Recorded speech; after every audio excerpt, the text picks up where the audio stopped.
नमस्कार दोस्तों, आज के हमारे इस वीडियो में हम आपके लिए सोमवती अमावस्या की कहानी लेकर आए हैं। एक साहूकार के 7 बेटे और एक बेटी थी। साहूकार के 7 बेटों का विवाह हो चुका था।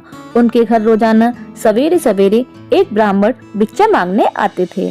जब साहूकार की कोई बहू या सेठानी उसे भिक्षा देती तो वह उन्हें आशीर्वाद देते और कहते, अपने पति के कंधे राज करो। लेकिन जब भी साहूकार की बेटी भिक्षा देती तो वह ब्राह्मण आशीर्वाद में कहते, अपने भाई भौजाई के कंधे राज करो। साहूकार की बेटी को यह बात बहुत बुरी लगती थी। एक दिन उसने अपनी माँ से कहा, माँ, यह पंडित जी जब भी भाभियाँ या आप भिक्षा देते हो तो आशीर्वाद में कहते हैं, अपने पति के कंधे राज करो, लेकिन जब भी मैं इन्हें भिक्षा देती हूँ तो यह मुझे कहते हैं, अपने भाई भौजाई के कंधे राज करो। तो उसकी माँ ने कहा, तू कल भिक्षा देने जाना, जब वह तुझे आशीर्वाद देंगे तो मैं उनसे इसके पीछे का कारण पूछूंगी। अगले दिन ब्राह्मण जब भिक्षा लेने आएगा तो माँ वहां आ गई और ब्राह्मण से कहने लगी, आप इसे ऐसा आशीर्वाद क्यों दे रहे हो? तब ब्राह्मण ने कहा, क्योंकि इसकी किस्मत में सुहाग नहीं है। तब सेठानी ने ब्राह्मण से इसका कोई उपाय पूछा। तब वह ब्राह्मण बोले, यदि सोना धोवन इसकी शादी में आकर आशीर्वाद दे तो इसका पति बच सकता है। तो उसकी माँ पूछती है, सोना धोवन कहाँ रहती है? पंडित जी बोले, 7 समुद्र पार सोना धोवन का गांव है।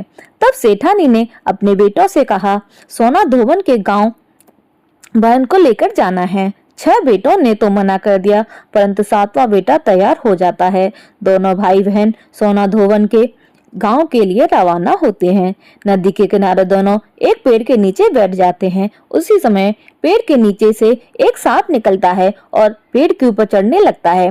उसी समय बहन की नजर उस सांप पर पड़ जाती है। वो अपने भाई से कहती है, देखो भाई, पेड़ पर किसी पक्षी का घोंसला है और उसमें नन्हे नन्हे बच्चे हैं। यह सांप उन बेचारे बच्चों को खा जाएगा और जब पक्षी आकर यह देखेंगे तो उन्हें कितना दुख होगा। तब भाई उस सांप को मारकर वहीं टोकरी से ढक देता है। शाम को एक हंस और हंसनी का जोड़ा उस तरफ आता है तो अपने घोंसले के आसपास और पेड़ पर खून देखकर वह डर जाते हैं। उन्हें लगता है कि उन दोनों भाई बहन ने उनके बच्चों को मार दिया है। तो वह वहां आते ही उन दोनों को चोंच मारने लगते हैं। तभी बहन टोकरी उठाकर उसके नीचे पड़ा सांप दिखाती है और कहती है, हमने तुम्हारे बच्चों को इस सांप से बचाया है और यह खून इस सांप का है। तब हंस और हंसनी बहुत खुश होते हैं और उन दोनों को अपनी पीठ पर बिठाकर समुद्र पार धोवन के गांव में छोड़कर आते हैं। सोना धोवन का भी बहुत बड़ा परिवार था, जिसमें उसके बेटे और बहुएं सब साथ साथ रहते थे। साहूकार का बेटा और बेटी भी उस गांव में ही घर लेकर रहने लगे।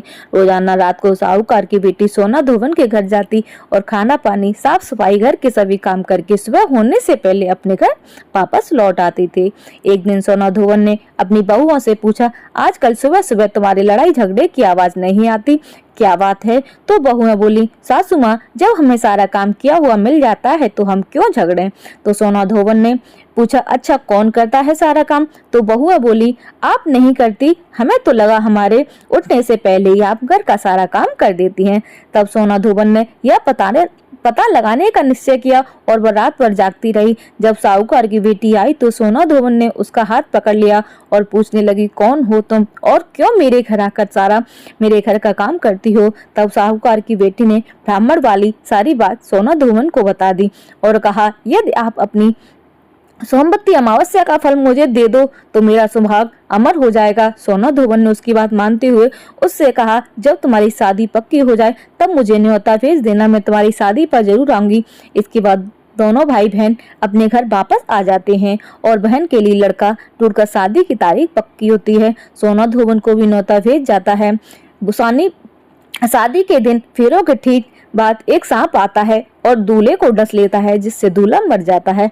तब सोना धोवन संकल्प लेकर दूल्हे के मुंह में पानी डालती है और वह वापस जीवित हो जाता है। तभी से सोना धोवन के साथ साथ साहूकार की बेटी और बहुओं ने भी सोमवती अमावस्या का व्रत करने का संकल्प लिया। तो हे सोमवती अमावस्या, जैसे आपने साहूकार की बेटी का सुहाग दिया वैसा सबको देना। सोमवती अमावस्या की कहानी कहने सुनने वाले सभी को पर सोमवती अमावस्या की कृपा बनी रहे। तो यह थी आज की व्रत कथा। आपको यह कथा कैसी लगी कमेंट करके जरूर बताइए और साथ ही हमारे चैनल को भी सब्सक्राइब कीजिए। और अगर आपको हमारी कथा वाली वीडियो पसंद आती है तो प्लीज़ वीडियो को लाइक कीजिए। मिलते हैं ऐसी एक और वीडियो में, तब तक के लिए जय माता दी।